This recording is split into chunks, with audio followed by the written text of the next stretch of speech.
Welcome back, everyone, to another episode of the Mad Men Podcast, your podcast dedicated to the AMC television show Mad Men, where you can find your best source for news, talk, and more.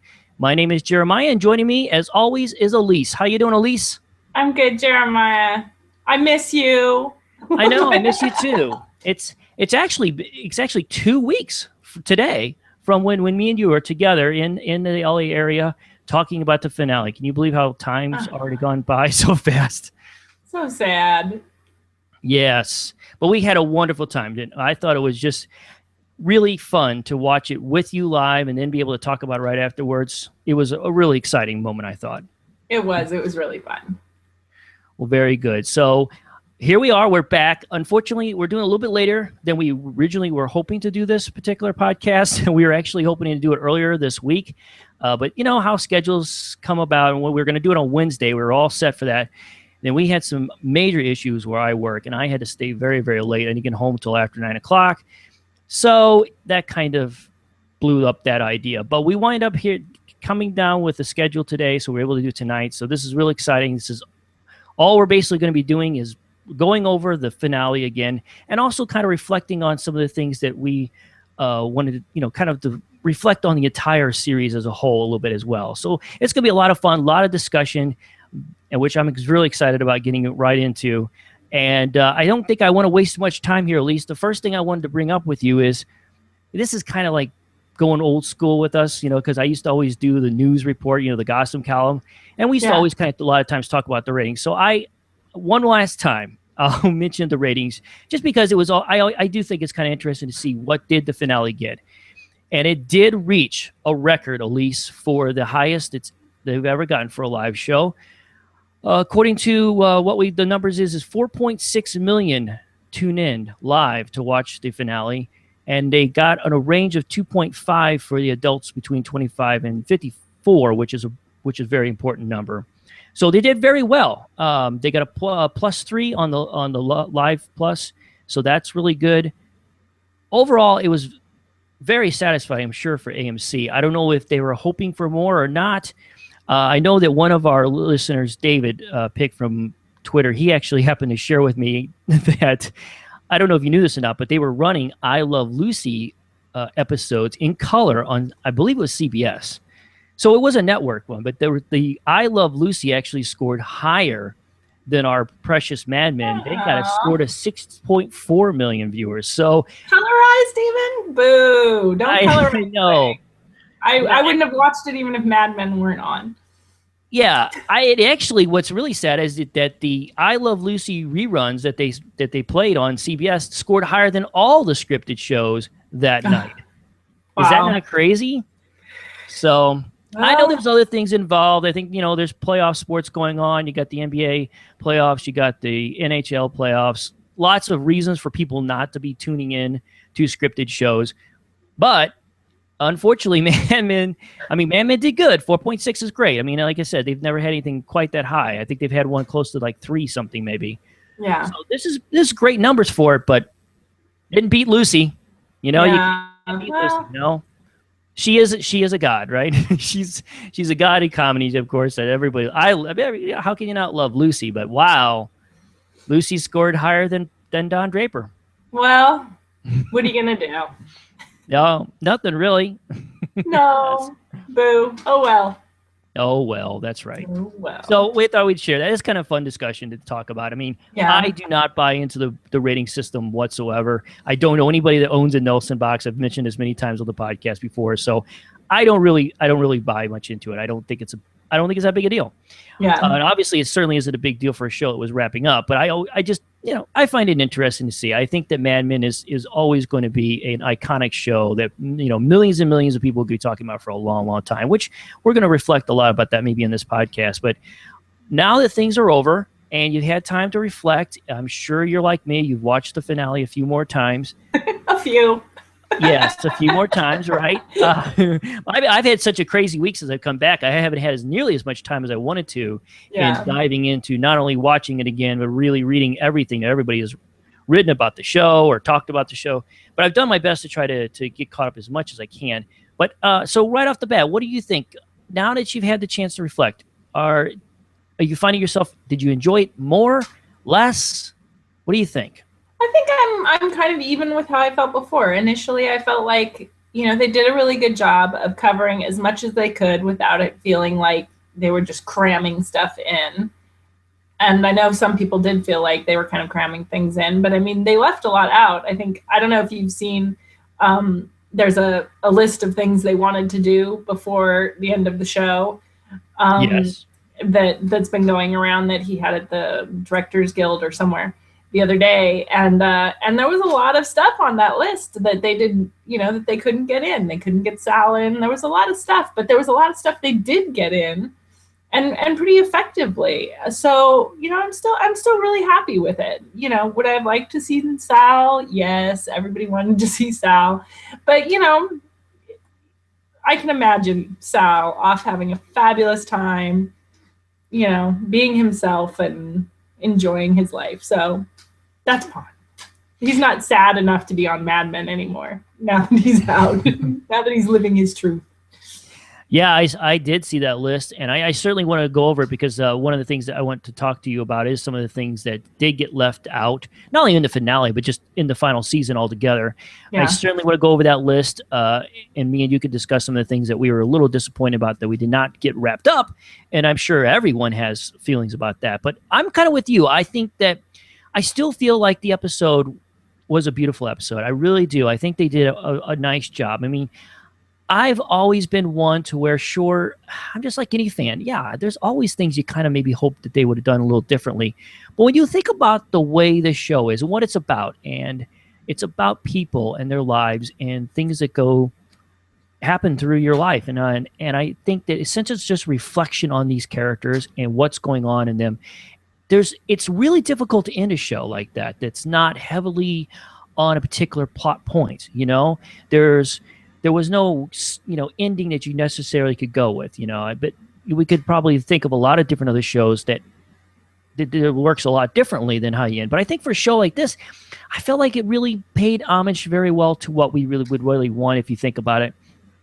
And yes, some of it's a little bit ambiguous, and that's okay. And I definitely want to ask you about that. But, that's how else are you going to end it? I mean, what are you going to do? I mean, unless you were going to do some kind of flash forward and you see them as old people, and I don't know. There's only so ways that you can end something to be completely satisfying for everybody. But for me, I still feel like the finale was very well done, and I certainly enjoy watching it quite a bit. So let's talk about the ambiguous part about this, because Matthew's talked a lot about this. He kind of lives in that world, he said in his interview that he did with A.M. Holmes. So how do you feel about this? I think, though, I don't think it was quite as ambiguous as you might think. I feel like I have a good idea of what happened with Don Draper. What about you? Well, it's not necessarily ambiguous, but we're leaving them now. But it's not like it doesn't feel like, and this is the end of their lives. Things are going to continue on. Peggy and Stan are going to continue on, and will they work out? Won't they? Will they have a kid? Won't they? Well, Mm-hmm. But I feel like, okay, she's taking another, stab at a relationship. Right. So, I mean, it's like, okay, she's healed, and she was very open with him and told him about the baby and everything, which allowed us to see where she was at with the baby as well, but also to show that she's being very open with Stan. He knows everything that she knows about her, she's, and same with Don. Don, has come to some level of self-realization. He's obviously going to go make the "I'd like to buy the world a Coke" ad. And, but do we know that he's then going to go on to be a completely happy person? Not really. I mean, I feel like Don will probably be a series of up and downs and maybe get married a couple more times. And, he's just going to be the guy that he is. Maybe a slightly better version, but, I don't think he's joining AA anytime soon. And I wouldn't think that monogamy was necessarily, a definite for him going forward. So, there's some ambiguity, but I feel like, we know the trajectory of their lives at least, and feel like, okay, this is just going to continue, and we sort of have at least a vague idea of what's happening. which was enough for me. Right. That's the thing. I mean, life goes on, right? I mean, that's kind of what we're dealing with here. I mean, this is about these characters and their lives are going on. I mean, it's not going to be cut and dry clear as far as everything's concerned. Like, I heard a whole bunch of people arguing about whether Pete and Trudy would make it. Like, sure. I'm kind of oh, Pete and Trudy, you know, a lot of people are like, I give them 6 months. I'm like, oh, you know, there's a possibility that really sunk in for Pete. You know, it's possible. He's seen how not wonderful it was being a single guy in the city, and I think they have a possibility of being together. So there really is an ambiguity there. I don't really know for sure. But we can make that argument with just about everything in their lives. I mean, whether or not those two are going to stay together, whether Peggy and Stan are going to work out, is Don really changed or not? I mean, a lot of this stuff, you know, we could just debate forever, and that's fine. That's what we do as hardcore fans. We debate about those kinds of things and wonder where they could be down the road and all those things. But we're not going to get to see all those things. You know, this is not a show that took us all the way to the characters' deaths. I mean, this is a show that kind of leaves us right in the middle of their lives for the most part. I mean, they're still all very young, you know, and there's still lots of living for them to do. Except for Bert Cooper. Bert Cooper and Lane Price, we know. And Betty. Or Betty. Oh, and Betty. Well, Betty's going to get a miracle cure and be fine. Sure, there you go. See, as fans, if we want to, we could believe whatever we want. Sure, absolutely. Go see an acupuncturist or something, and they're gonna fix her right up. I don't know. Well, let's reflect on real quick for the ending here. Now, have you changed your mind at all? Because I think both of us felt right after watching the episode, we really felt that what happened is that Don had a really spiritual moment there, and the debate, of course, is whether or not Don, that this moment he has up there in the Big Sur and in this retreat, did he actually like completely change his thinking and all these stuff? Did he really change, you know, emotionally and physically? I mean, how much did he change emotionally in his head? Or did he just need that time of escape to realize that, hey, I need to go back to advertising, and wow, hey, I just came with a great idea for a Coke ad? Because I think everyone pretty much agrees that Don Draper was the one that obviously came up with the idea for the Coca-Cola commercial. Right. Have you changed your mind on any of these feelings? Are you still in the same area? No, I mean, and Matt Weiner has confirmed that, yes, you were supposed to assume that Don Draper had written that ad. I thought it was interesting that this completely passed by me. The refrigerator guy, Leonard, who, you know, Don embraces and they both sob together. An anagram of his name is Real Don. Yeah, we had one of our viewers send that. I can't remember who said that on Twitter, but I was like, holy moly, I did not even see that. And it's like, is that who he's just like this little invisible person who all of this is just like bluster to make himself not be so sad and ignored? Anyway, I thought that was interesting. But again, I just think Don's an ad man. That's what he does. Right. He might be a little bit better, you don't change like that. So this is another little step in his growth, and maybe, by the 80s he'll have a little bit more put together. He's getting old. I mean, he'll be like 45 or something soon. So right. Old like me. And I don't think that's 45. Old. No, I said I'm 45. But anyway, I just think, he's slowly bringing it together. Maybe, he'll become the person he wants to be before he dies. Right, exactly. Well, we know Don is a complicated guy. There is a lot of things that he was struggling with, and a lot of those things, of course, came out in the finale. And I think that, clearly the Leonard character was extremely important. I know that Matthew talked about that in his interviews, that they knew this was a crucial part for everything about Don, and that this was all set up this way. And I do admit that the whole thing felt like exactly what Don really needed to hear, because that's one of the things that Don struggles with, is that he looks at his life and he feels, well, like he told Peggy on the phone, he feels terrible about all these things that he has done, and he's he's questioning about whether or not people even care about him or love him, right? Yeah. And he struggled with this issue. And I know I've been very vocal on our podcast about how that, I just think that a guy like Don, who's grown up, the poor guy's grown up his whole life, he never really got to see a lot of love. And I think that hearing Leonard talk about the things that was on his mind and hearing somebody else say it was so crucial to Don Draper at that moment. And I really do think that, I think like the way he described the whole thing with the refrigerator analogy, which by the way was beautiful writing, I thought, because I've never heard anybody describe it that way. I mean, I've heard that notion before about, like when you're with people that you feel like maybe do care about you, but how do you know? Because some people aren't really good at showing those kinds of things.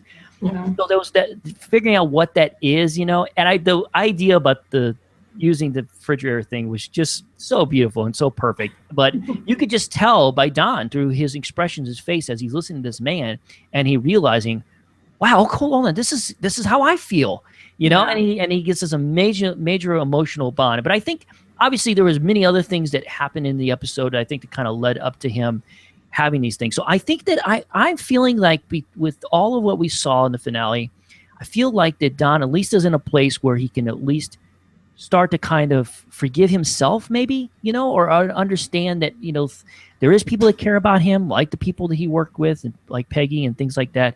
Those are the people who really do care about him. They miss him. He is wanted. He is loved. And that, yes, people make mistakes. People do bad things. But, life goes on. And, you're going to be all right. He never buys in. I guess he never really buys into that notion. He always sells about advertising that everything's going to be okay. Don, everything's going to be okay. And I just think that he finally had that's the light bulb, I think, that kind of went off on him. Now, whether or not that means that his life is going to be completely different and he's going to be this great guy now and he's going to marry some wonderful woman and never cheat on her or anything, I don't know. I don't know about all that. But I do think that maybe he's better somewhere in here in his heart. You know what I mean? So what do you think? Am I crazy about this or what? No, I think you're right. I think that's what I was saying too. Just, he's better. He's not perfect, which I think is real. You don't know somebody for a decade and they're, falling down drunk and cheating on their wife, and then they go to an ashram and they come back and they're perfect forevermore. There's some up and down, and hopefully he'll get there. But this is a step in the right direction once again, like his swimming, like all the other times, But, one of the times it'll work. Yeah, exactly. Yeah, and I'm glad we agree. So, guys, I know Dave Baker on Twitter was asking us about, do we still feel like that it was Don that created the ad and all that stuff? And I think just about every fan feels that way. And maybe there is a few fans out there that think that that was just symbolizing advertising and all that stuff. But I think he went back. I think he went back to McCann and did what he loves, what he knows. Matt Weiner said as much. He said that was absolutely what his intention was in showing that ad. Yeah, and I did read John Hamm had the same feelings as well, that's how he read into the finale, and so that's where we left. And anybody that doesn't agree with us, well, I'm sorry, you're wrong. Wrong, exactly. So are you okay now are you okay with this whole journey that Don went on, his little road trip, his little quick moment of looking at what it'd be like to be a hobo? Are you okay with all this? Because I know a lot of people kind of struggled with this in these final 3 episodes of Mad Men. A lot of people did not like the fact that Don went off to do this. But I think now, looking back on it, I think it was important to get us to where he needed to be. If that makes any sense. No, I suppose. I mean, like he needed to go on a journey or something. I would have much rather seen him dealing with Betty, dealing with Sally, face to face, being more involved in that whole storyline of Betty's diagnosis and everything. Like when she had the thyroid issue before and she called him as soon as she found out rather than Henry. And I personally would have rather seen that, but I heard Matt Weiner say something like he wanted it to be like The Fugitive, and I was just I was a little bit baffled by that, Fugitive. Yeah, like where it's like a criminal on the run, and that was a show. And yes, okay. Anyway, so that he wanted him to have that experience, and it was interesting, and like we've said a couple other times, I would have loved it if it wasn't, the last couple episodes of the show that were spent on that, where I wanted to see him interacting with everyone. And I'm sure it was kind of odd for him. It's like the show's wrapping up, and the last 2 episodes, he's not with any of them, except for on the phone, which maybe was shot face-to-face in real life. But, he's not actually with them. Yeah, John Hamm, of course, talks a lot about that in some of the interviews I saw, where he was discussing the difficulties of, not being there. He was out shooting these other scenes, and he was not with the rest of the cast a lot of times for those final few episodes, and it was very different for him. And and it was a different experience for him as an actor to try to work through that, because I'm sure it was a bit odd that your main character is going to be gone, for those last few shots. I mean, I'm not sure exactly how the shooting went in place. I mean, I don't know if, how much of it was shot in sequence or whatever, but I mean, still, I'm sure it was very different for him to be away and doing that. I'm sure for character-wise, it was kind of different. But I don't know. I just think, a lot of times shows try to do some things there towards the end to kind of separate a little bit for those last few episodes to feel a little different. But I think for Don Draper's character, I feel like it does work, though, because, you think about it, what had happened leading up to that. They find out that McCann is taking them over. He goes to work to McCann, but you could tell he's not happy. And even though we know that Don, which we thought he kind of learned this lesson from the first half of season 7, where he lost his job and he was not there, and he had to fight to get back because he realized that's what he really wants to do. So I'm kind of slightly surprised that Don would be like, you know what, I'm retired. I'm out. But I do think that I wonder if little Dick Whitman has still been always thinking about what it'd be like to be just on the road and see new things and meet new people, because as we discussed many times, Don does love strangers. He loves new things. He likes the things as the beginning. Yeah. And I just think it was kind of it was a spare of the moment thing. But I think it was more of him just trying to get away, run away, which he's very good at. And then eventually it led him, of course, to the retreat and realized that, he's making a mistake here, that the people that he truly cares about and loves is the ones in New York. Sure, he may not be happy being a McCann, but hey, he's going to be doing what he loves, right? Yeah, I mean, it is weird that he does that again, especially after he says as much to Ted. You don't want to see what that's like when he pulls Ted into the McCann sale. So it is weird that he does that again, but we also know that about him. I mean, he makes the same mistakes more than once, and it takes him a while to absorb a lesson. So it kind of makes sense, and he does kind of do things in the moment, he's reactive to the point where, like he just gets himself to a situation and he's like, he makes a decision of what he thinks is the best next step, whether it's, denouncing tobacco in the newspaper or, hitting the road, walking out of McCann, all those things are just, in the moment, he's just like, screw it. And he does something, He's a very impulsive guy. I mean, you never know what this guy is going to do. I can only imagine how crazy it would be to work for him. Oh my God. Yes. Yes.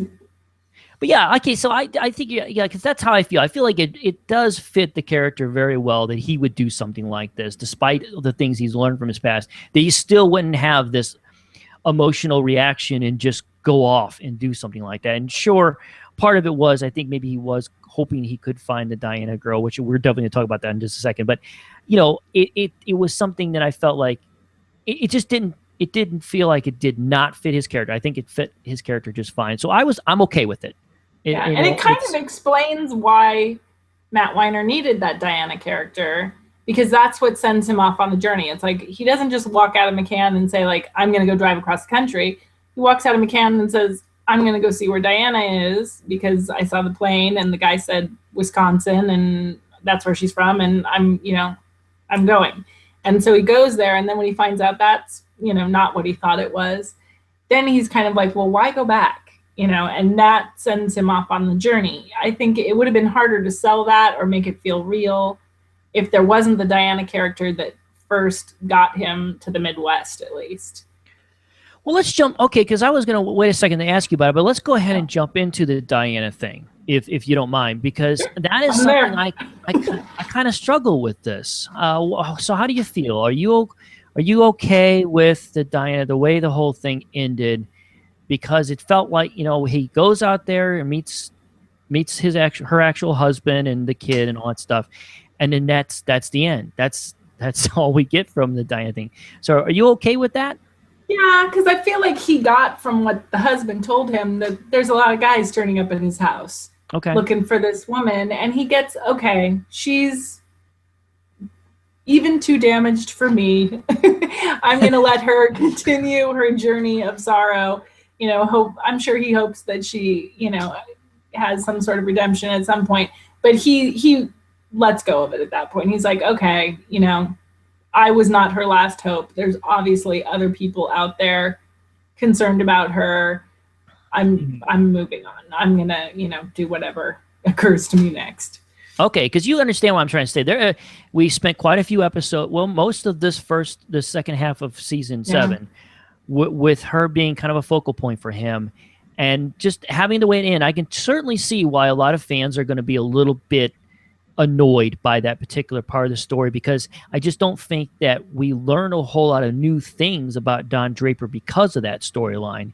And I can understand that. I mean, because I get that, but you're right. Maybe that was just another plot point to get us to where Don was going to be, which was on the road searching for, well, at the time you could tell, I don't know what he was searching for. I don't know if he really knew what he wanted at the moment. Just thinking about it now, I don't know if anybody's already talked about this, but because of the way he meets Diana, she's kind of prostituting herself for the $100 that Roger leaves. And I wonder if there's supposed to be some transference for Don about his mother, and she's a mother who's lost a child, and he's a child whose mother died, and blah, blah, blah, psychobabble. Yeah. But, that somehow connected him to her in more of a way. And so maybe some of that was supposed to be him kind of playing through his mommy issues, and I don't know.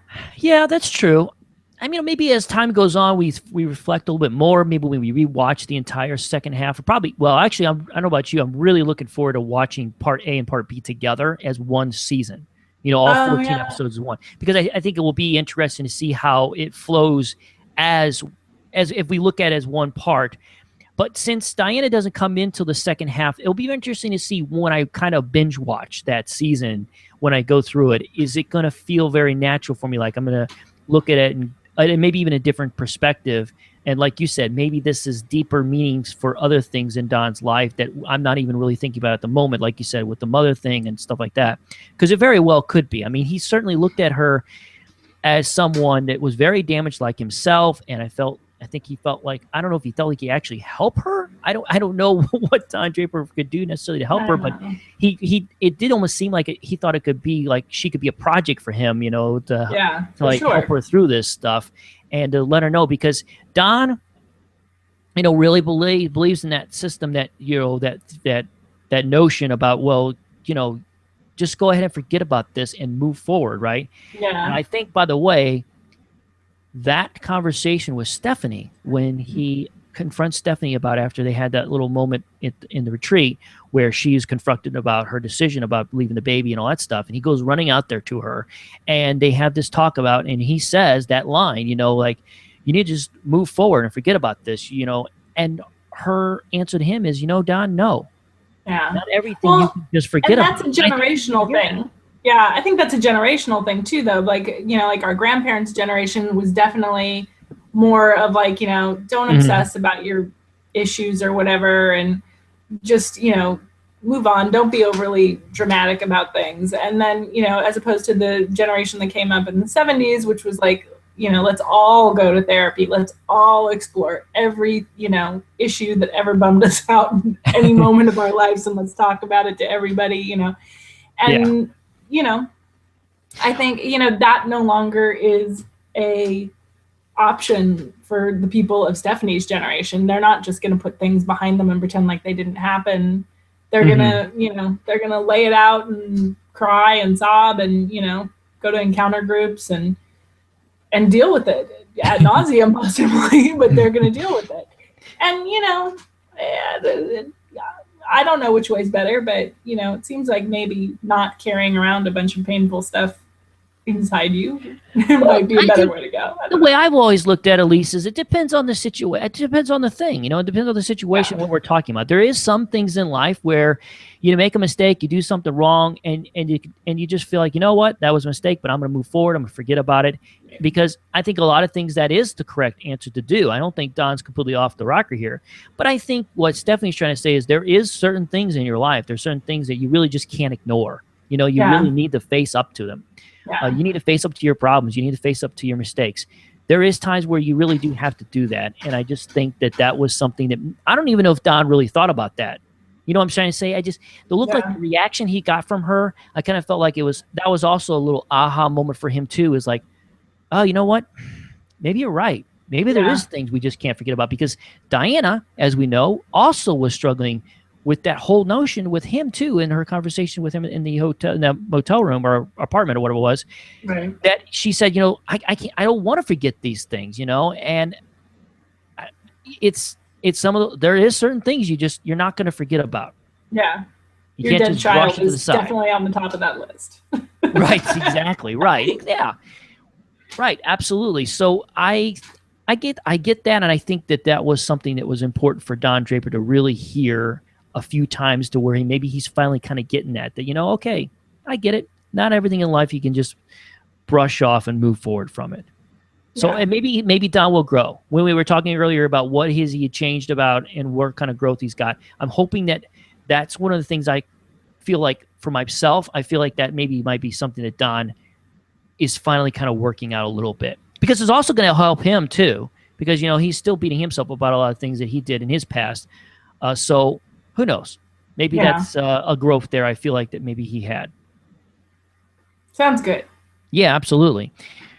So one of the last thing I really want to talk about the Don storyline was, I thought it was very significant when, and I brought this up when I had my recap with Mike Bloom on Post Show Recaps. We talked about the significance of the three women that Don Draper did this talk to in this episode, because something he pointed out to me that I forgot about was there was a brief conversation that Don had with Ted Chaough about that there's only three, usually there's only three important women in your life. Well, I think it's no surprise that the three women that Don does speak to in the finale was Sally, Betty, and Peggy. Yeah. Do you agree with that? Yeah, I mean, I think the women that Ted was referring to is your mother, your wife, and your daughter. But that's multiple daughters. And so that would be for the normal person, but I think for Don, I think these Don are the three important. Anna Draper was that person, but once she passed away, I've said this before. I felt like Peggy kind of place though for him. I mean, that's who he calls from SLN to be like, "Oh, I didn't say goodbye to you," and when he's really at the depth, that's the person he can call, who he feels he has, just unlimited slack with, no matter what he does. Peggy will come and bail him out, literally or figuratively.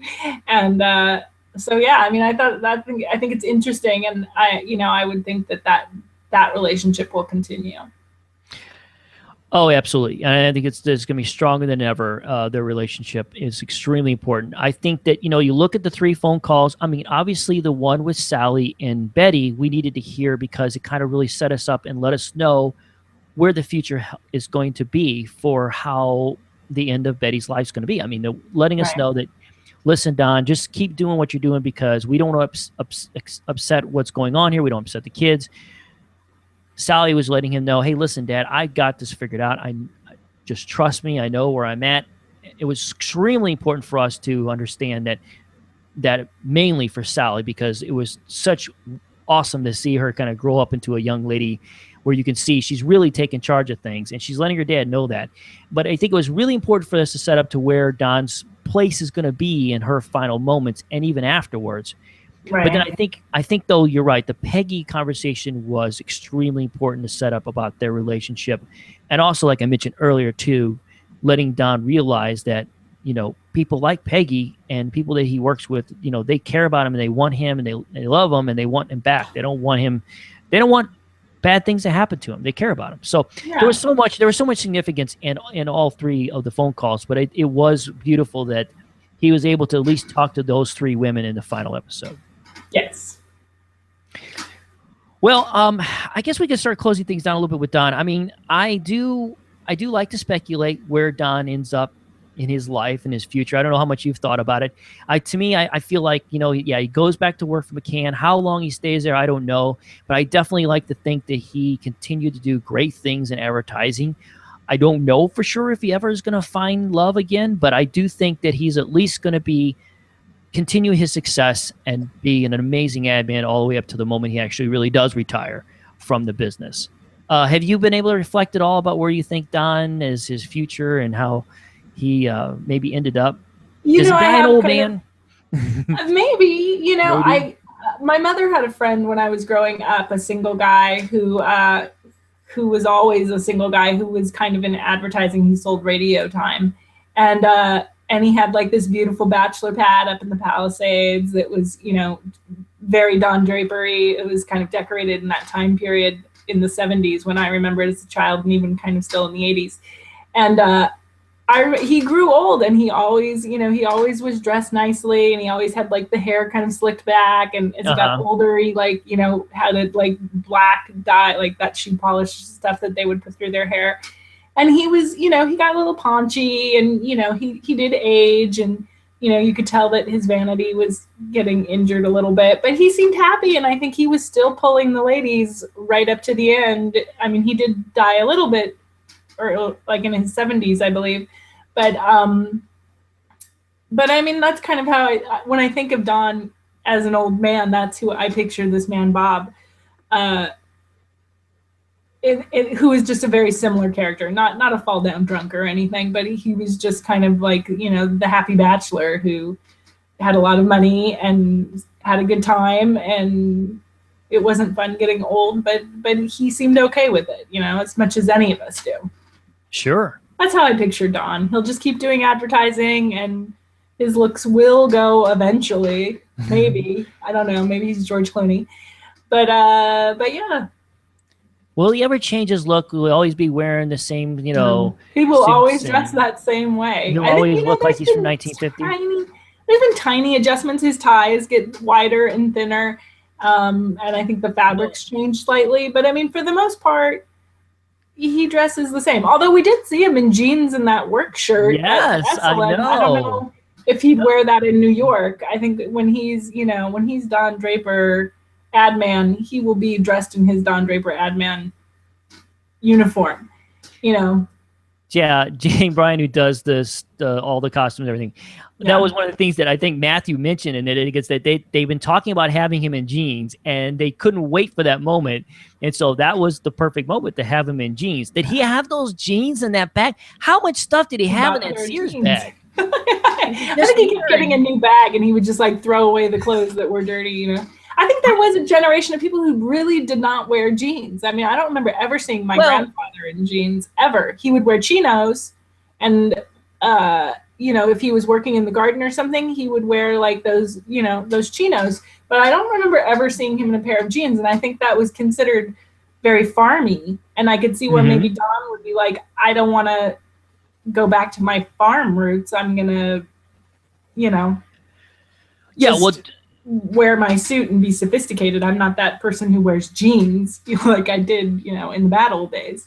Well, that's one of the things we'll always remember about Don is because, he was so into the image, right? He had an image that he was always trying to prevail when he met people. And that image is the image that we always get to see with Don Draper. He's not going to change that necessarily. Yeah. Now, I do agree that as time goes on, here we are in the early 70s, and we know between the 60s and the 70s, that change of style, of course, where jeans became more popular for even people in business to have on. I mean, where I work, we have what they call business casual or days or whatever, or casual days, and that's the day we get to wear jeans. It's usually Friday, unless it's like some special event. In the 80s, though. I don't think there was. No. This is new. No, you're right. This is something that's where we're at today. 2000s, yeah. Yes, because I think in the 80s he could go in that 50s suit, and that was kind of the suit that was back in fashion then. I think that's what I'm trying to say. Like right back in there. I don't see Don changing at all because he's probably going to work through into the 80s, right? And I just don't. Yeah, I think he's going to be his same self all the time. But I'm just saying it does. It later on, it does become more of a popular thing to wear something, like jeans. Yeah, maybe So, on the weekends. he'll wear it on the weekends, right? When he's not in the office. Exactly. But I mean, it's fun to think about. I mean, me and you could spend here forever to think about where Don goes in his future and all that stuff. I think, like I said, he's gonna do great things, I'm sure. I think that when I look at Don Draper, I don't know how you feel about this, but I think that Don Draper will be considered as one of the greatest characters in television history. And I know that sounds kind of strong to say, but now I just feel like I think the iconic part of Mad Men and what Mad Men has represented over these last few years that the show's been on, I think it's really changed a lot of things. Not everything. I don't think it's the show that changed television. I mean, I think that you can make a list of those that has really brought us to where we are. I don't think we'd have a show like Mad Men if it wasn't. But Don Draper, I think, will definitely be one of those characters we remembered for forever in television, right? Yeah, definitely. I mean, he's definitely like one of the characters that, brought in a new era. Things changed, from here, this sort of anti-hero time period that we've been in. Yes. He was definitely a tentpole of that. Yeah, I mean, definitely I think it felt like it started with HBO Sopranos, but I mean, it's definitely, we were at that because Don is not your typical hero. You're right. He is more of an anti-hero, not quite at the same level as of Tony Soprano or Walter White, but he definitely, falls in that category as not your typical guy you would root for in television. Right. He's not a great guy. He does a lot of bad things. So, but I do think, I mean, people are going to use him as an adjective or whatever. I mean, I talk about Don Draper all the time. Somebody will do something that sounds like something Don Draper would do. I say, "Oh, you pulled a Don Draper tonight, didn't you?" Like, when I get really drunk and do something stupid like that, I always say, "I pulled a John Draper last night. I had way too much whiskey." Right? So I mean, yeah, Don's gonna, those certain things about his character I think people are gonna remember forever. Yes. Well, let's move on to some of the other things from the finale. Peggy and Stan, obviously, everyone absolutely probably. Well, you either loved it or you hated it. I mean, I think some people obviously did not like the way it was so on the nose, like the way it came about. I think people struggled a little bit about it. I think they would rather have had it be more of just a suggestion that they were going to get together, but to actually like see them embracing, kissing, and telling they love each other.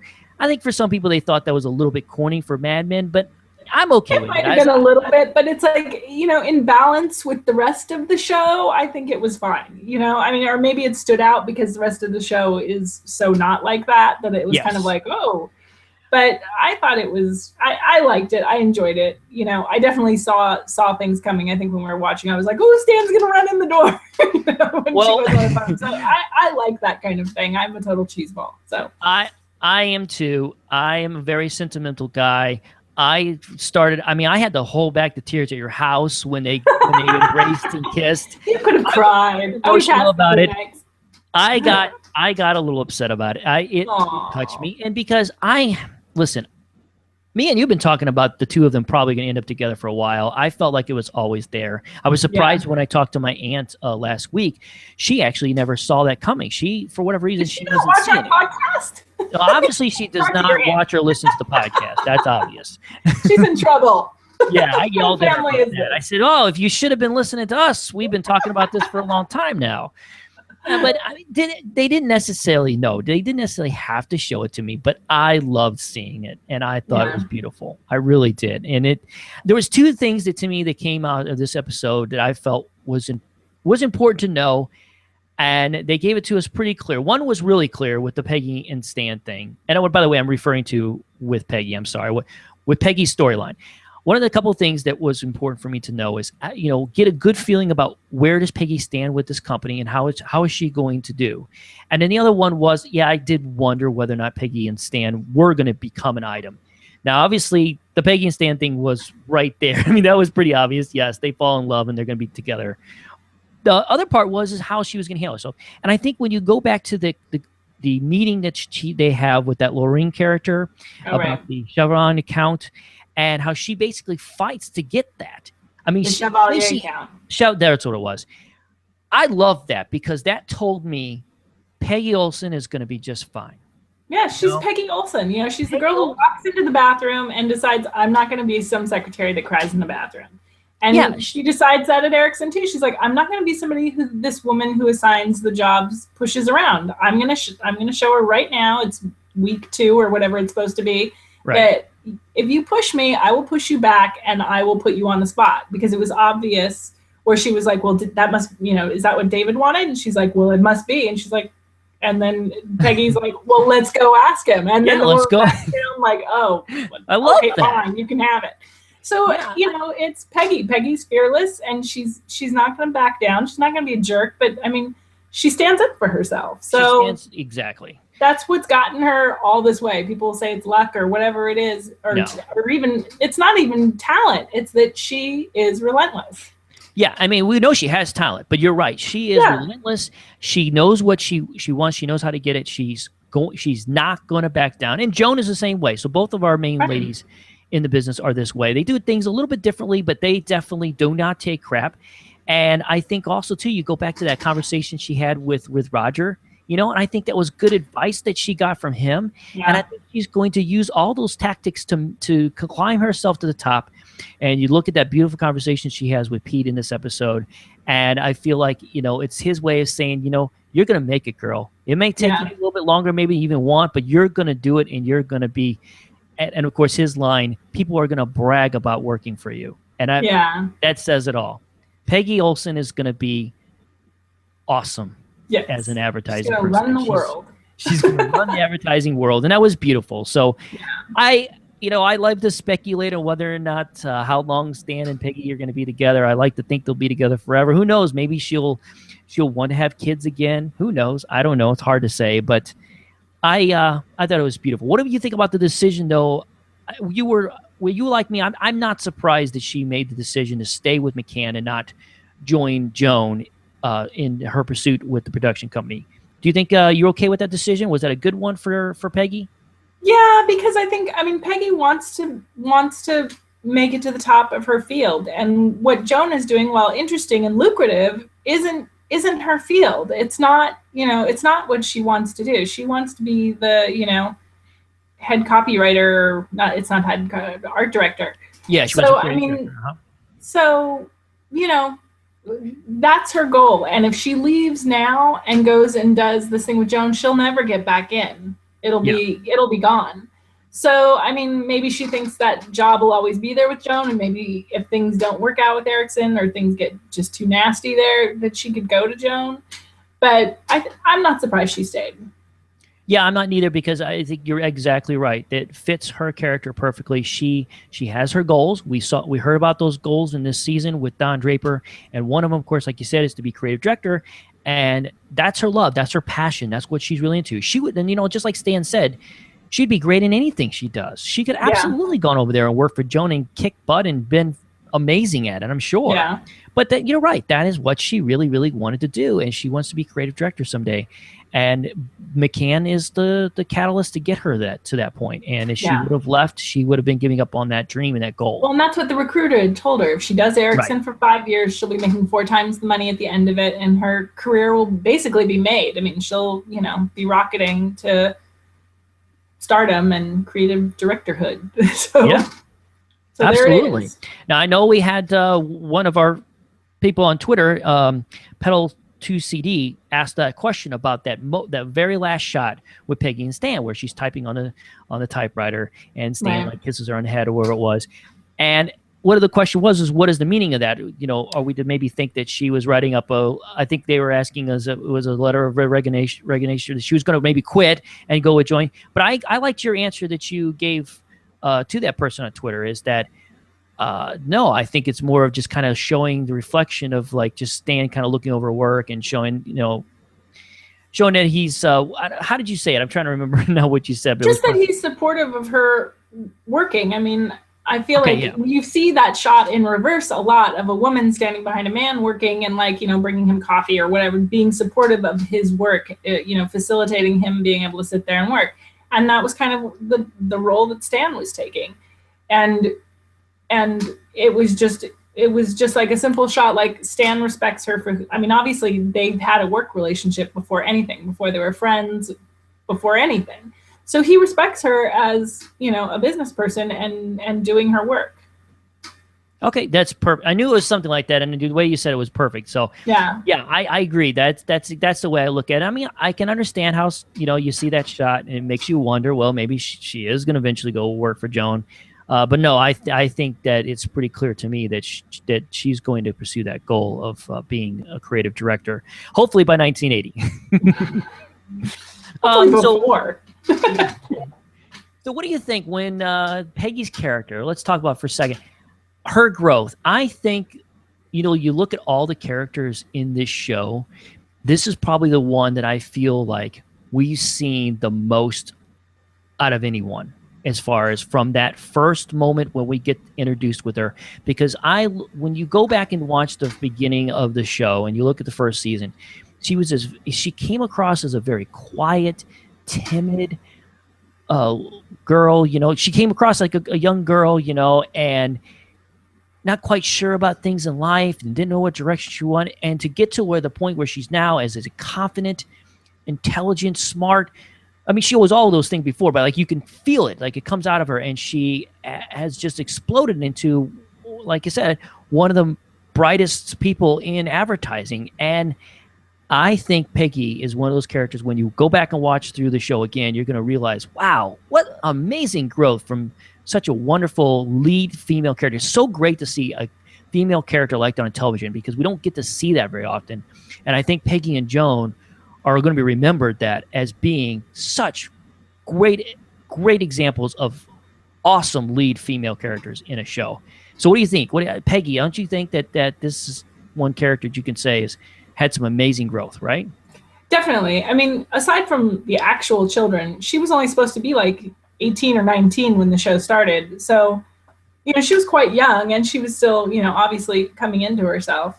So, but I mean, you did, in watching the marathon that AMC did the weekend before the finale, you definitely got to see, like with our knowledge now of the whole show, when you went back and watched it, there were scenes where you were like, even in the early days where they showed us like, she is pretty hardcore, I mean, even though she's got her little ponytail and her, poodle skirt, is not looking very authoritative.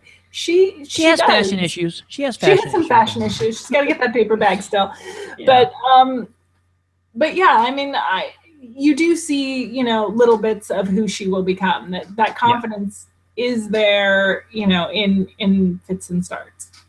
Yeah, it takes her a moment to figure out how to work in such a heavily manned world still, and so she has all these things to work through, and also work through her own talent, like let it develop, like she didn't quite, I mean, like you knew she wanted to do that, right? She wanted to write, she wanted to do this kind of stuff, she wanted to be a copywriter, but like figuring out how she can do it, and almost some things kind of came accidental, but then they were able to recognize it. I mean, obviously Freddie recognized her talents early on, and she was able to run with it, and she did such an amazing things. And it was just so exciting to watch the growth of Peggy Olson into what we know of her today and as the show ends. So I think it's been quite a joy.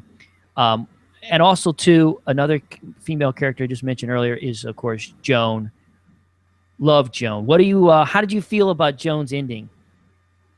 I liked it. I thought it was good for Joan, I mean, I think, it was great that she was finally going to have her own business with both of her names on it and not be pushed around by anyone anymore. And it sounded like make buckets of money on top of, the huge amount of money she'd already gotten, and definitely make up for what she's losing from Erickson. So, right. So yeah, I was happy for her. And like I said, the night when we watched the finale, it was a bummer that the thing with Richard didn't work out, but for Joan, finding another man is not going to be a problem. If I'm sure she'll be sad for a while that didn't work out, but she'll meet somebody else. I'm not worried about her alone on a Saturday night if she doesn't want to be. Exactly. So how were you okay with the whole Joan and Richard relationship storyline there for these final 7 episodes?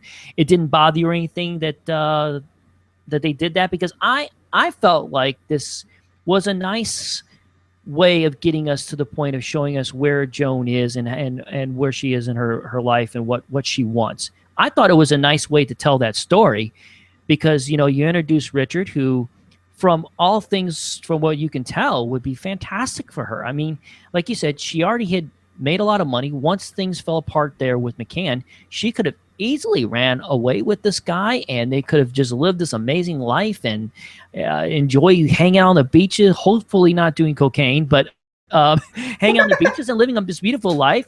But instead, that's not what she wanted. She wasn't there yet.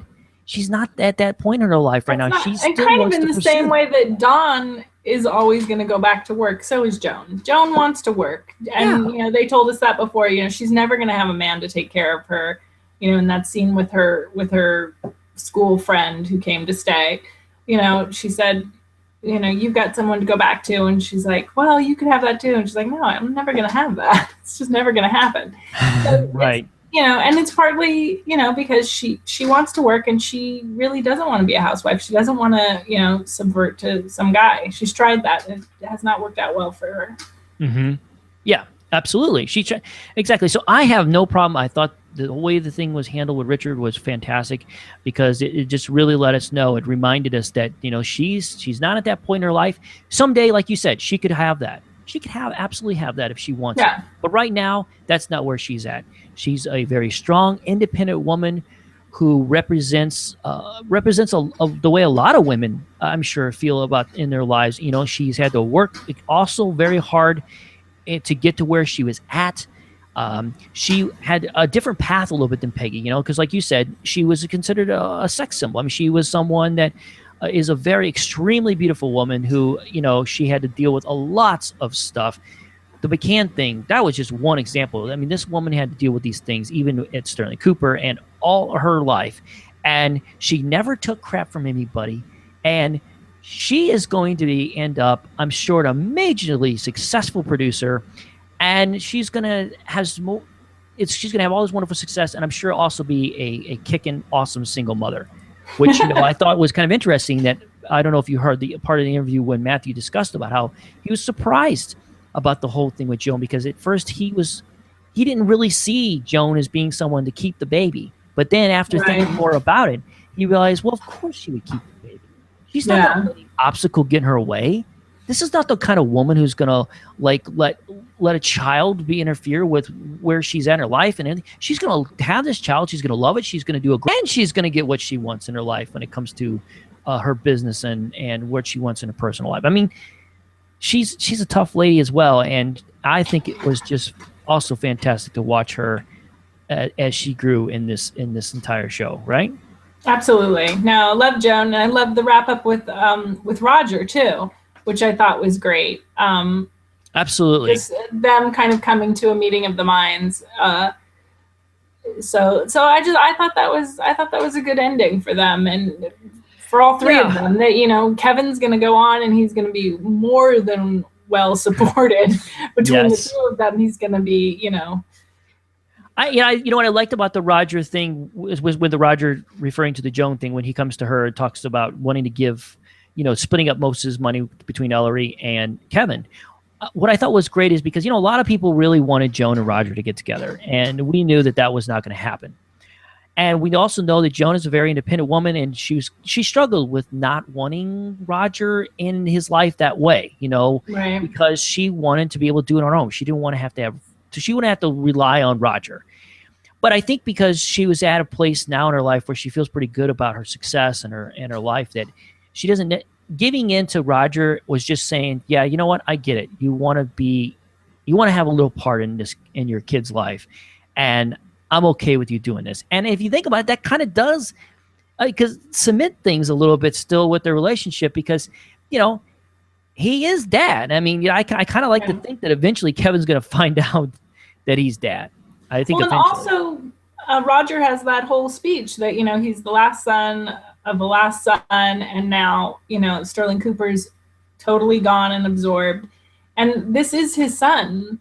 This is, even though he has his daughter who he refers to as Lost, right, and Kevin doesn't really have his name, but it is his son, and I think to some extent that probably subconsciously or otherwise motivated him to, oh, right, my son. He could be carrying on, who we are here, because who knows how much longer Roger has. If Marie has anything to do with it. Yeah, exactly. Well, I loved though the ending to Roger's storyline, and I did enjoy the way everything worked out with Kevin. Thought that was really beautiful because I kind of felt like, and this is what I told Mike Bloom. I want to see what you feel like. I feel like when you look at Roger and how things ended with him, I feel like he's at such a good point in his life. He feels very content with where he's at now and where he is in his life, and he's going to be with somebody like Marie, which I think she could be very good for him. I think this is the right woman at the right point in his life. What do you think? I don't know how happy he is at work. I mean, he, refers to the floor that he's on as the geriatric ward or something. And, and Marie's kind of a handful, that she's very volatile and crazy, as Don calls her.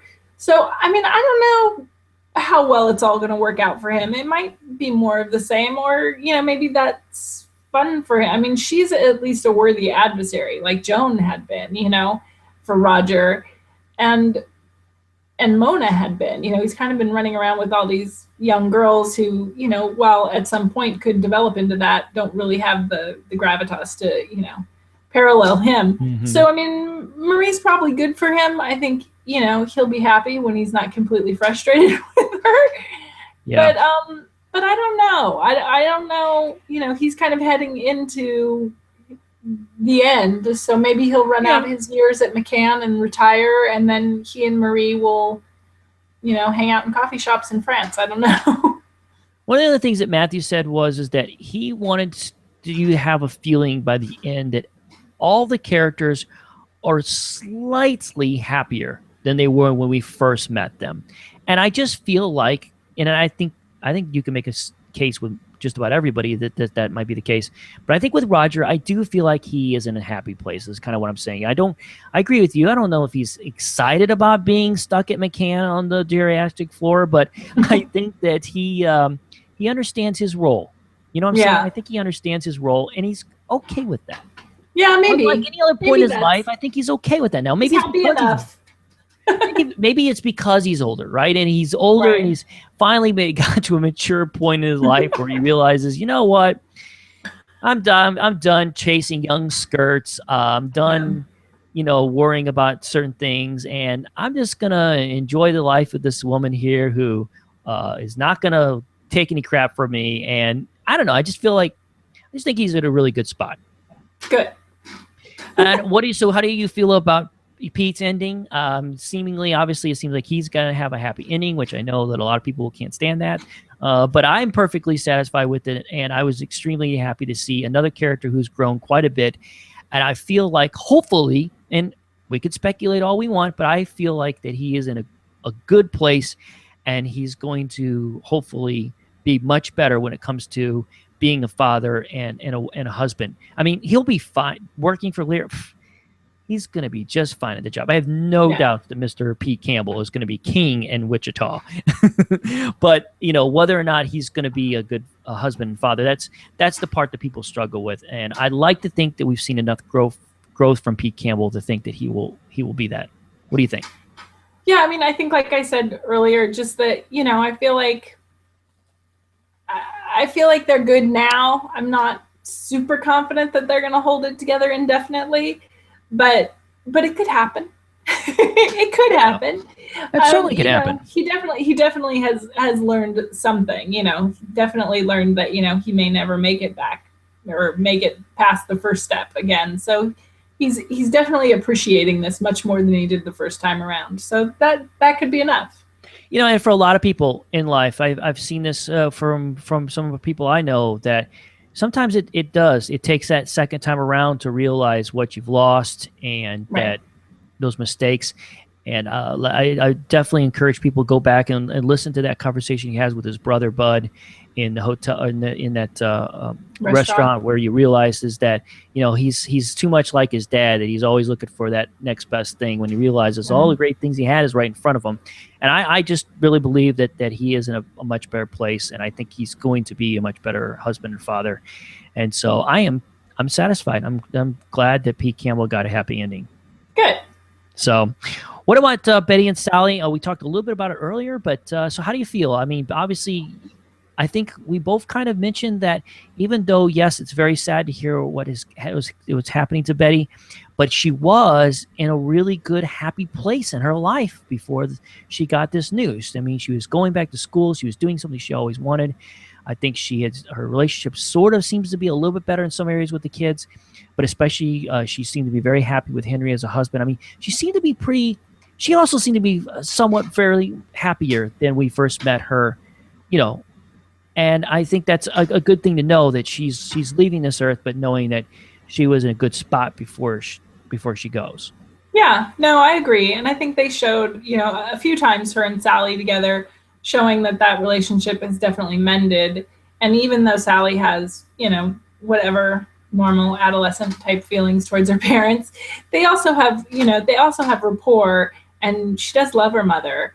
And that her mother actually sees her, as we see in that letter where she says, now I know you're someone who marches to the beat of your own drummer, and I know you will have adventures, and I love you, which for Sally is like, that was the only thing she ever wanted to hear, is I see who you are and I love you. Oh yeah. And I think that's all any of us ever want to hear. But I mean, that was pretty epic. So yeah, I mean, she has definitely been on a journey, and, and is able to express herself to her daughter. So she's there. I mean, it's sad that she's not going to make it past 40, but again, like I said, will find a miracle cure, after the finale. Yeah. So it'll all be fine. Sure, absolutely. Yeah, I agree with you 100%. Oh boy, the letter part. Oh my gosh, it's another part I almost teared up watching. I was like, oh man, the letter is getting to my heart. That was so beautiful. And I think that it's awesome to know that Sally is grown up so much, and I think that she's going to do a great job helping whatever she can and whatever role she can, and helping keep with the kids and take care of the boys. You had that beautiful moment with the kids, with the boys, with her, and I think that things will be fine. It makes me wonder, like, we're kind of led that it's possible that maybe, Sally is fighting for Henry to continue on as the father role. Right. Betty, I know, was talking about maybe her brother taking over.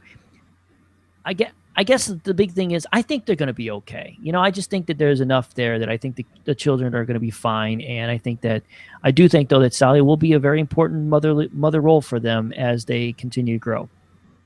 Yeah, no, for sure. And I kind of think that Sally will have her way, and the children will end up staying with Henry, just because he's closer to Dawn and all of that, and it is familiar. And even though it's what Betty wants, I think I think they'll just tell her yes, yes, yes until she's gone. And then when she's gone, it'll be up to Dawn. She can't say, she doesn't have sole custody of the children. So it'll be up to Dawn to decide where they stay. He legally has the right to them. So, but I think he'll listen to Sally and let them stay with Henry.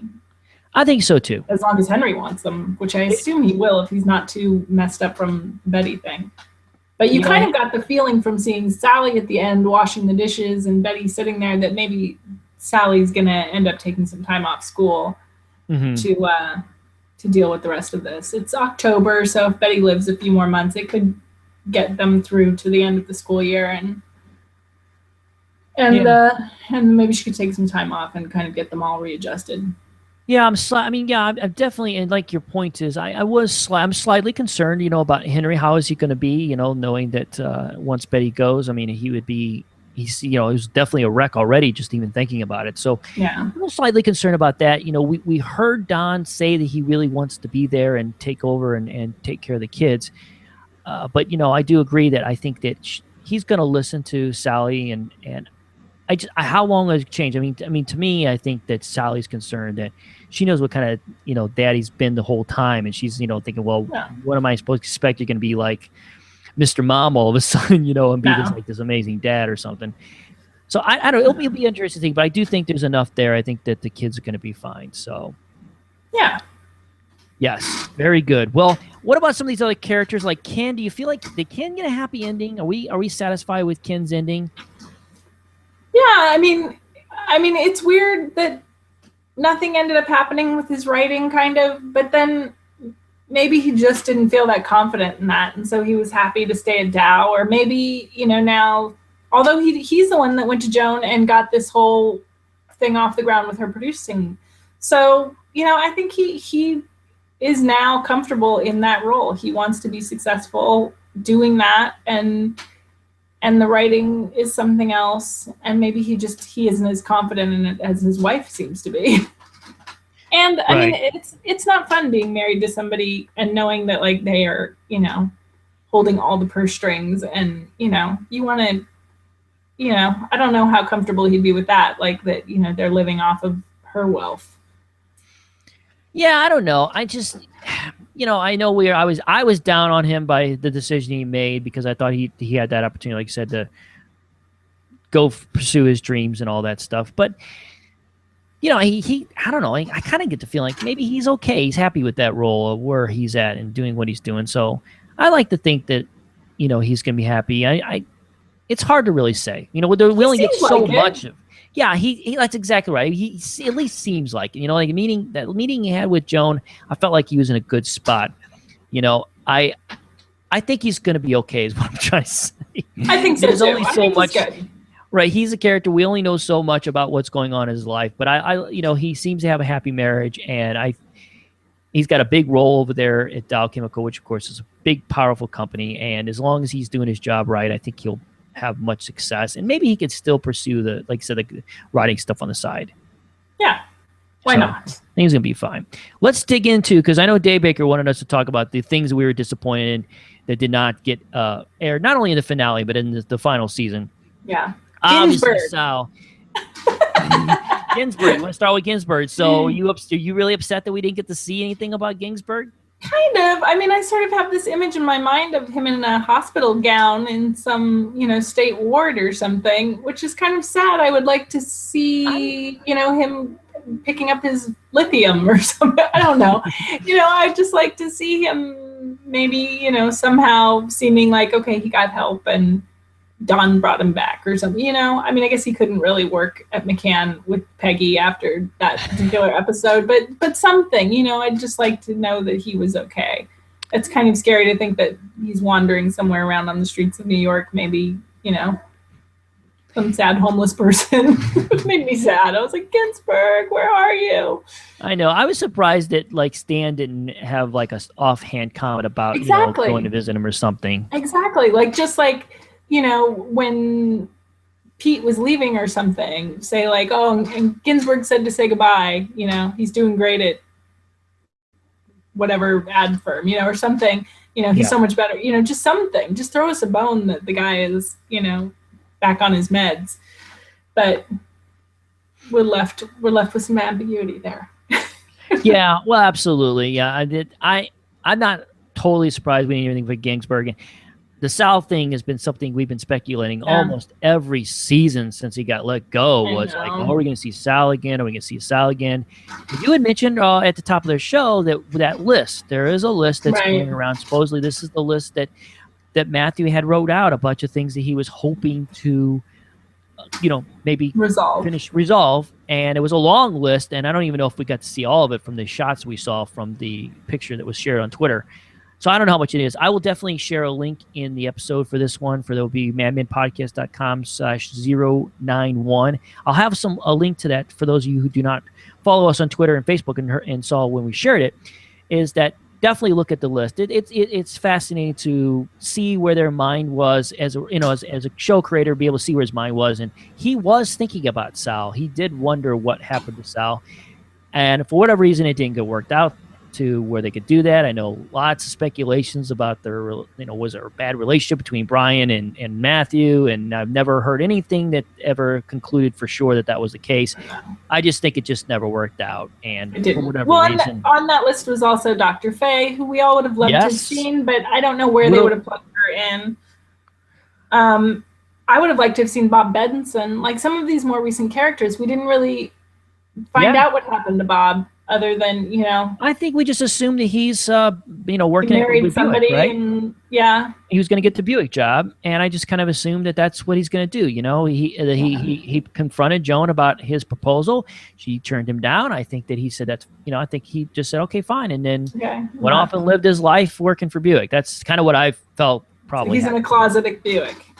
Yeah, that's correct. Yeah, exactly. And then one of the other things too that really does disappoint me, we had I think more than one listener send me either an email or a tweet or something about this. Dawn, I'm really surprised about this. Not even a mention. Because they showed us Shirley, but they didn't show us Dawn. So I don't know if we're supposed to assume that Shirley went. I mean, that Dawn went and Shirley didn't. But we never saw her again, and I don't think we saw her like on the phones for anybody. Not that I remember. I mean, I could go back and watch it again, but I don't remember hearing or seeing Dawn whatsoever. And I went back and did watch it looking for her, and I don't know why that happened. It seemed weird. I was wondering if maybe that scene for Shirley was supposed to be for Dawn, and maybe the woman that played Dawn had a conflicting schedule or something, and they just couldn't do it, or I don't know. I know there's all kinds. I understand there's tons of information that's just been floating around for the last couple of weeks about Mad Men, and maybe there was something mentioned somewhere that I did not get to see. By all means, please share it with me if you heard something, because I had not heard anything about an issue with scheduling with the actor or anything like that. I haven't either. I'm just guessing. I'm just really surprised. You're right. We got the little closure there with Shirley. Why that wasn't Dawn does not make sense to me, because I think that as fans, we were more invested in Dawn than we were Shirley at the moment, because she had been around a little bit longer. And so I'm very disappointed we don't know exactly for sure what happened to Dawn. I like to think that she got a job at McCann. Maybe she went to work for Joan. Joan's gonna need people. Maybe she hired Dawn. So. We should have had her answer the phone instead of the babysitter for Joan. It's funny you mentioned that, because I got something from an email from one of our listeners that had suggested about Meredith should have been the one answering the phones. Because, are you kidding? You had that. Joan does not like Meredith. Well, you remember you had that. Remember you had that moment where Meredith says after when Roger fires her. Right. Lets her go, and she said, "I'll always land on my feet." It would have been really funny though to see Meredith answering the phone saying, Holly Harris. I don't think those two are going to be working together anytime soon. Anytime soon. I love Meredith, but I don't think Joan does. I don't think Joan's ever going to get over the divorce papers that Meredith let her get.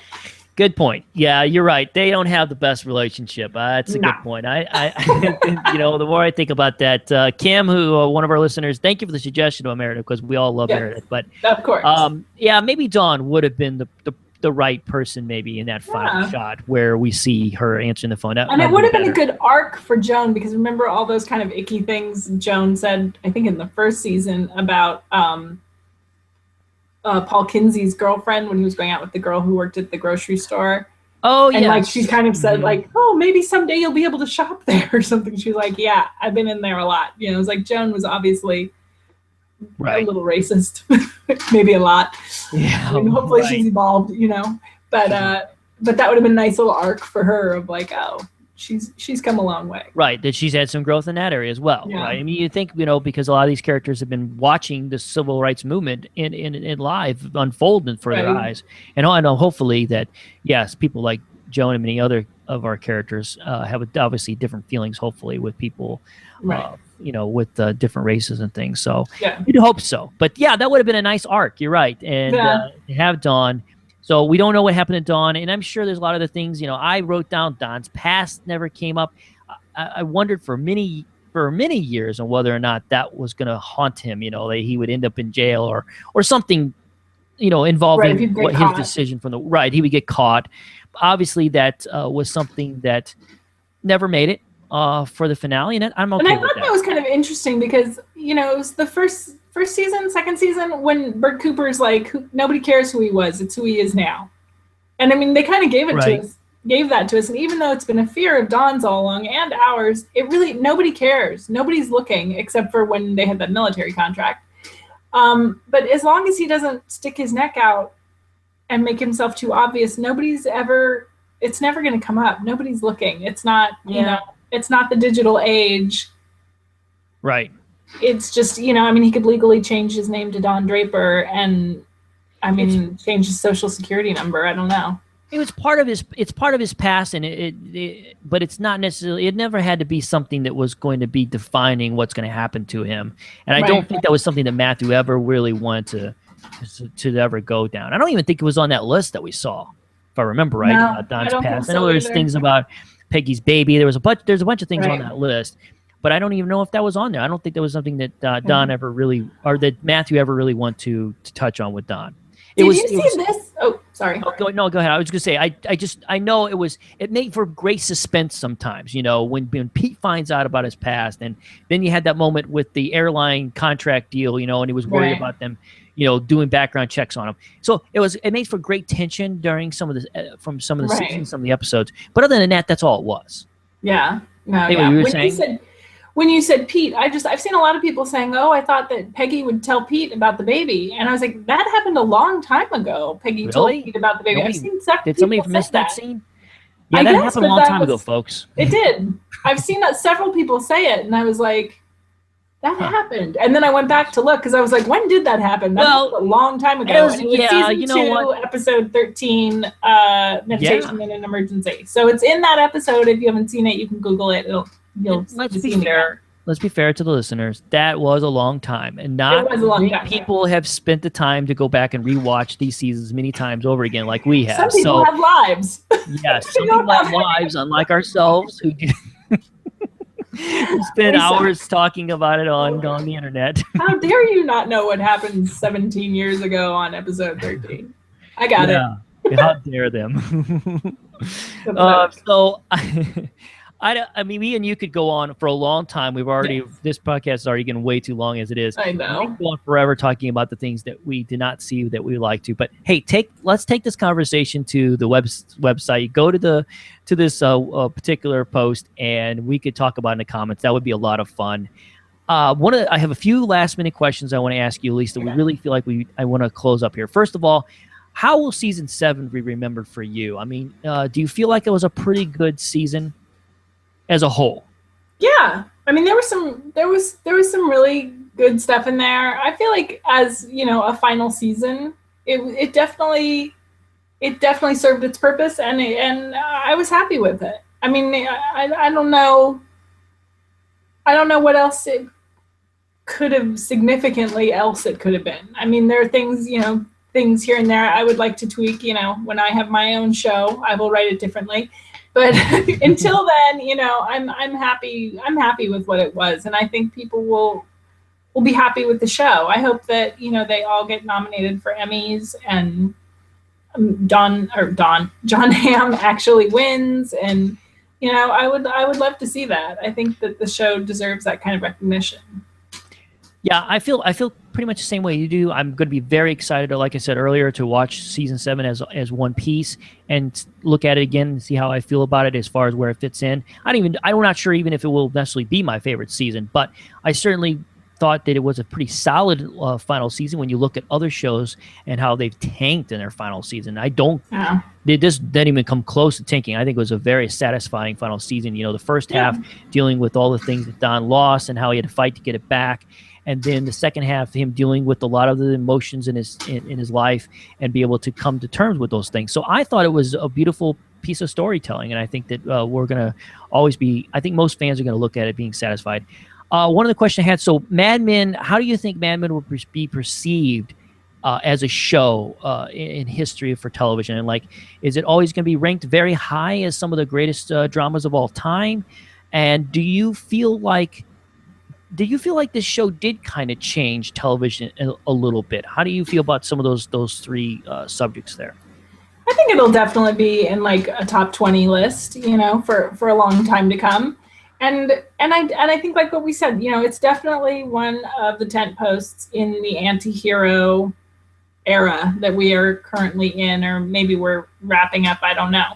But, you know, it's definitely one of the shows that started that movement in television, and also just, you know, really, really high quality. I mean, I know I've been watching Aquarius And it's a similar time period. And watching it, I mean, you definitely feel the difference in quality, just in lighting, in cinematography, in depth of it. You know, it's not just like you can like put everybody in 60s costumes and say, you know, this is going to be great. There was a lot of time and effort put into everything on the show. You know, costumes, you know, Janie Bryant, you mentioned earlier, everything. Right. So, I mean, I think that makes a huge difference. And I don't think that's done a lot in television, or at least in the past it wasn't. It was kind of like, oh, it's just television. We can, you know, slop whatever together and it doesn't have to be beautiful like a film. So I think it might have, you know, made that mark, you know, of make it more like a film, make it beautiful, make it, you know, gorgeous to the eye. Oh yeah, I mean, there was so many things that Mad Men did right that I think that many shows are definitely going to be using it as an example of how to look at all kinds of things, but especially, like you said, attention to details was just amazing. And not just with everything we saw visually, but even with their writing. I mean, there is moments of dialogue in this show that was so brilliantly done that when you hear it, it's the writing itself is a piece of art. And you're like going, wow, what a great way to say that, you know? And Yeah. Sure, is it way normal people talk? No, not really, but it's certain. But this is a piece of art. I mean, television is a piece of art, and so I thought there is so many aspects. I mean, first of all, to answer the question, I do think that this is going to be perceived for a long time as being probably one of the greatest dramas of all time. For me, it's in my top 5, of course. I certainly set it up there with Breaking Bad and Lost, Sopranos, shows like that really mean a lot to me, and it is always going to be in my top 5. But I also think it's going to be, I would think I know a lot of writers are already putting in their top 5s as well, and I think it's going to be highly regarded as probably at least in a top 10. Like if you were to think of some of these big organizations, if they put a list together, I will not be surprised to see it in the top 5, but it certainly will be in the top 10. I think. I think it's going to be like that good. And the period part of it, that is one of the things I think too that it's really kind of made people think about television, is looking at these periods. Now I know a lot of shows have tried hard to especially do shows in the 60s, and they haven't done a very good job with it. But I do think we're going to see some attempts at the show. But I think me and you might be able to both agree is I really don't think we'll ever see a show quite like this, because it's such a strong character-driven show that where we've talked about it before, where the plot is, there's so much of the plot is not necessarily the big point of it. Yeah, it's about advertising. It's about the 60s, and that's heavily in there. But so much of it's just about these characters. And I think it's a little risky for shows to do that. I don't know if it's always going to work. You got to have the right kind of characters that people are going to fall in love with immediately. Like what I did when I first watched the pilot. I immediately fell in love with Don Draper and couldn't wait to hear and see everything that was going on in his life. And I think if you might get lightning strike in the bottle again, and we might get something similar to this. But I think it would be surprising if we ever see anything quite like this show. And I think it's going to be remembered as one of the best for a long, long time. I hope you're right. Because as I've said, I feel like we are in the golden age of television. I think the last 10 or 15 years has been the golden age. And no disrespect for some of the great shows we've had since the beginning of television, because we have had some great shows. But to me, when you watch some of the shows today compared to some of the shows we had even 25 years ago, it's, to me, lights really out different. compared to especially the writing. I mean, artists have gotten very creative, and they really think about everything they're doing in a show. And there's not as many corny, quirky things that happens in shows nowadays. It makes you think, and that's what Mad Men did for me. It made me think about my television. It didn't make I know not everybody likes that, but that's one of the things it did. It made me really think when I was watching it. I couldn't. It does. You have to pay attention. You have to, every little thing is like, oh, what this nuance, And I know we've mentioned it before, but a show I feel like is getting it right too is Manhattan on WGN America. It's a very similar show tonally, and it's also a period show. But I think of the period shows that I've seen, that's the only other one that I feel like is doing that. Right. In a very similar way. Not that they're copying, but just that they are going for the quality. Yeah, that's a great suggestion. I know I'm planning. I got it taped. I'm planning on watching it to see. Watch it. See what I will. I definitely will. I definitely will. I'm very intrigued by it. It's So very good. I guess the only thing I want to close out is I am hoping, by the way, that John Hamm at least gets an Emmy in September. Yes. I would like to see Mad Men sweep like what Yeah. Breaking Bad did for their final season. I would really like to see that happen. I know that AMC is going to be starting a campaign. I don't know if you saw what I shared this. They're going to be starting something here, I think, starting tomorrow, June 1st. I think they're going to be starting these commercials where they're going to be pushing hard for their show to get the recognition it deserves, especially for these actors that have just blown it away, and none of them have been honored in the Emmys. I mean, the show has been as a whole, but I would like to see the thing. I certainly want to see it win Best Drama again. That would be fantastic for ending that note. And I do want to see John Hamm, Elizabeth Moss, Christina Hendricks, John Slattery. I'm not trying to be selfish here, but I'd like to see all those guys. I know. Too. I know. I'd but like certainly to see John Hamm. win. I think it would be a travesty not to have John Hamm, the man who made Don Draper to what he is today. Yeah. It's terrible if he didn't win, right? I know. He really needs to get that. I think so. Here in LA, there's already billboards going up around town for your consideration for the Emmys. They I don't know if they do that in other towns. I'm assuming only LA and maybe New York, where they have big billboards up and it's like shows that aren't on and you're like, what is this? And it just says Emmy consideration and it'll be like Nurse Jackie or, something random. And you're like, what? Oh, okay. They're not talking to me. They're talking to everybody who votes. Well, I'll be interested to see if that push helps, and I think it's be great. Yeah. I don't know about you guys. Those of you who are very active online like I am, help me out. If AMC is going to do this, let's help spread the word. Let's push as much stuff online we can to help get the excitement and get people to not forget, because here it is. It's only June. We still got quite a few months before the Emmys air, and I really don't want people to forget about how great the season was, and I really want people not to forget Mad Men when they go to vote. So hopefully it will do well. So push it, people online. Let's get this show push it real good. Deserves. Exactly. Whoa. Well, song. Yes. No, I know what you're doing. That was funny. All right. So this is the point where we leave it to our listeners with questions. The good news is, I know this has gone very, very long, our podcast, but we actually already answered most of these questions. Good. The first one, I don't know if we've answered this one. Apple Stone Picks on Twitter wanted to know if we've heard, did the Coca-Cola, have their sales been affected after the finale with the famous Coke commercial being, and I don't know about you, Elise, I have no idea if their sales I don't either. I heard a lot of people making noise about being a little annoyed that it was, a giant Coke ad the whole series.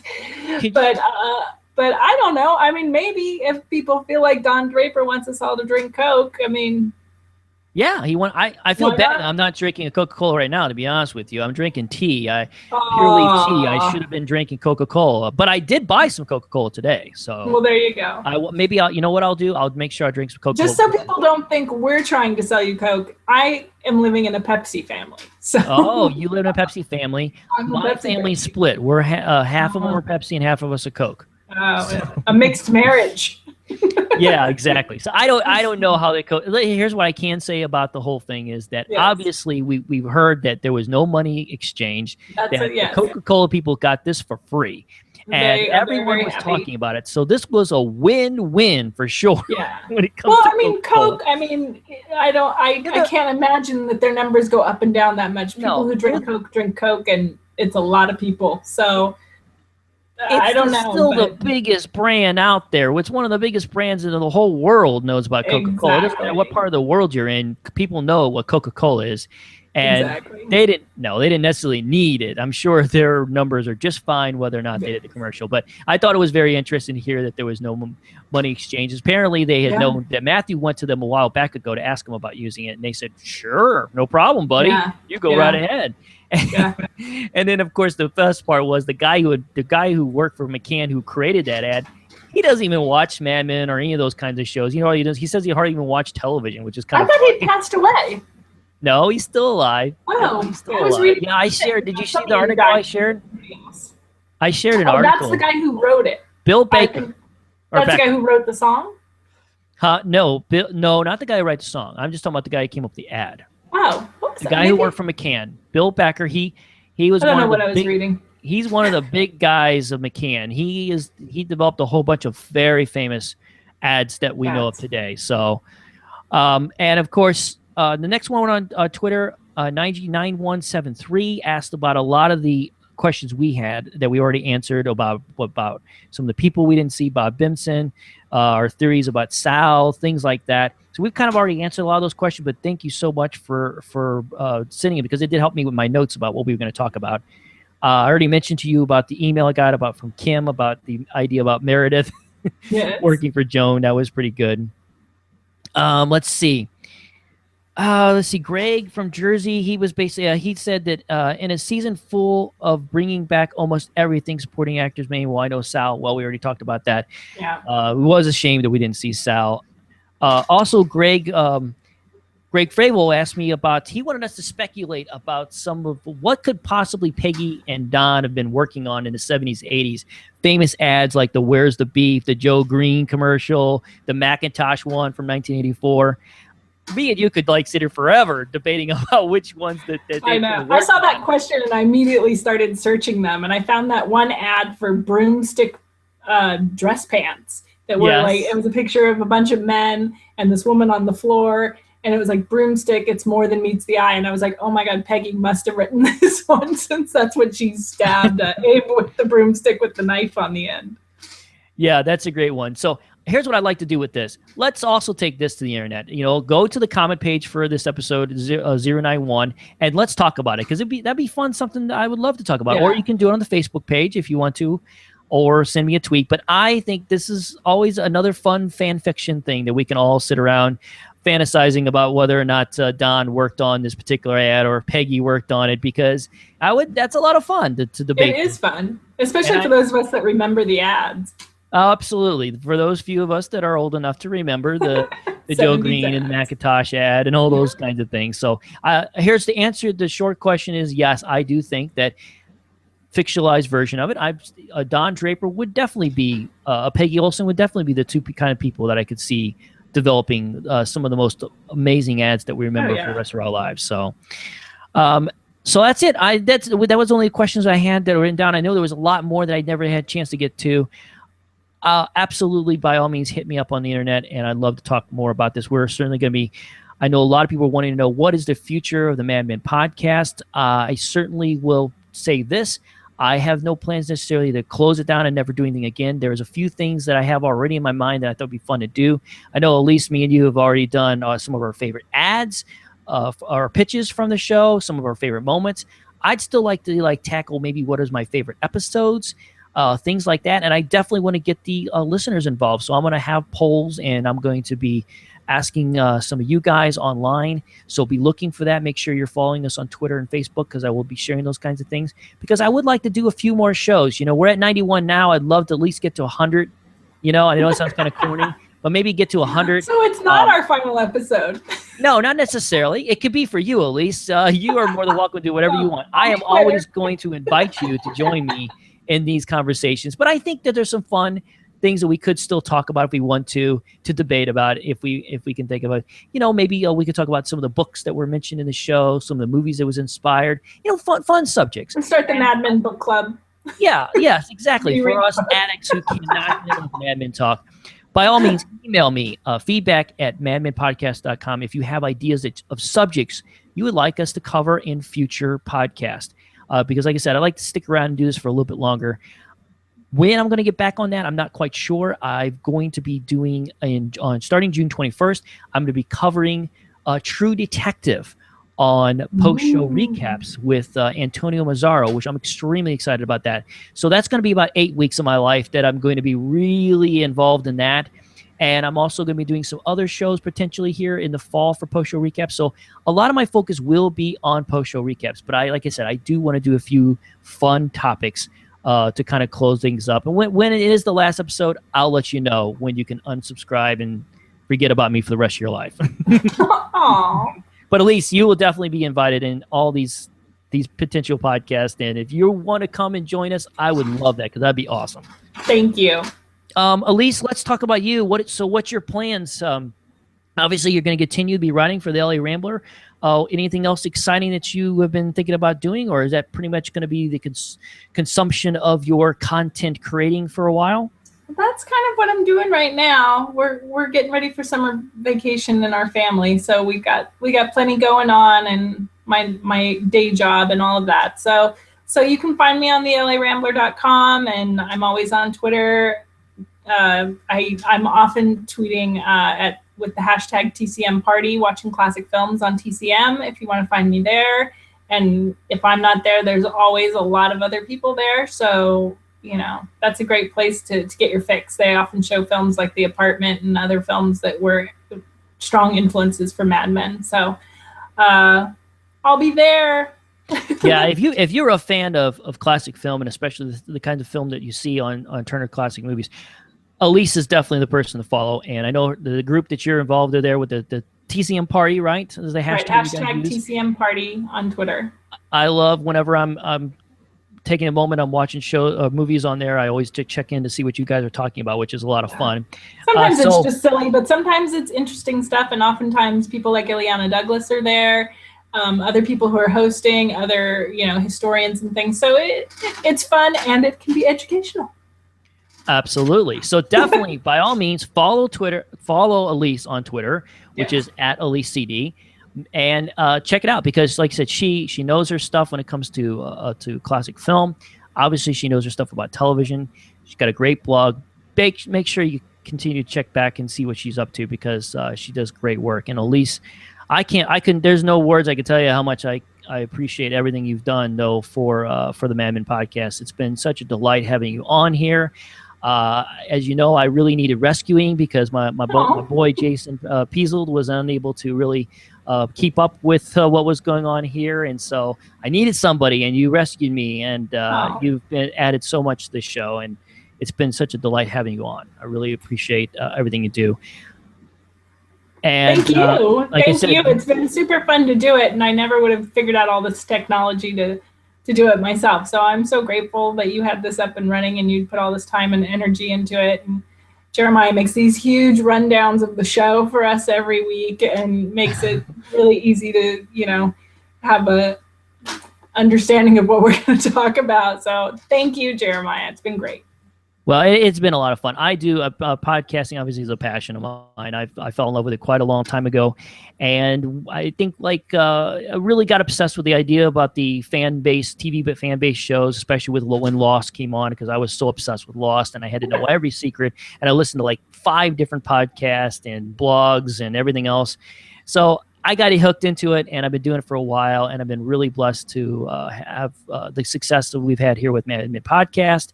And now being invited to work with Rob Cesternino, who's probably one of the kings when it comes to the TV-based stuff that's going on the internet and the podcasting world. He's won how many different awards now for it. So I've been very blessed now to be doing work for him, and I'm excited about that. So it's just been a lot of fun. And I do want to, of course, most importantly, thank everyone who's been listening to the show and to the podcast since the beginning. There's so many of you I could thank, and I thought about making a list, but I thought no, because I'd forget somebody, and then I would feel terrible, including the many people who have also come on and been one of my guests many times. We've had such great people become guests, and I obviously do need to thank, though, Greg from Jersey, who has helped me out with the side, my little intern.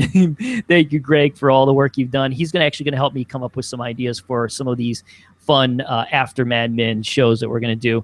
So thank you, Greg. But definitely thank you, every single person who's been listening for a long time. I just, again, I don't know what to say. I've just been overwhelmed by the fact that this many people have listened to the show, and I've gotten many emails recently, by the way. Thank you so much for all the emails. I haven't had a chance to answer all of them, but almost every single one of them, actually every single one of them, have been very favorable and tell me how much you appreciate the show. And that means so much to me because, I do put way more work than I should. Something that I make $0 for. You can ask my wife; she'll tell you how much work I put into it. How much of her More money than you I can spend. Yes, but it's been so much fun, and I really enjoyed it. And I've gone on way too long already about it. But thank you so much. So yeah, definitely check me out on Post Show Recaps. We'll be doing a lot about that. It's postshowrecaps.com. I'm also doing my own personal stuff on my own personal blog, which is jpunplug.com. So you can check me out there. I obviously talk about television movies most of the time. And I'm even thinking about maybe doing a little podcast with that as well, where I basically me talking about whatever I want to talk about, which will probably be television movies. But anyway, so definitely be checking all that out. Elise, thank you so much.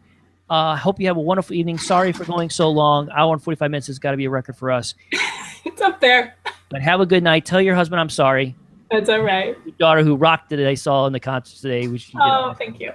So thank you so much. Everybody, thank you for listening. And until next time, remember to stay mad. Bye. Bye.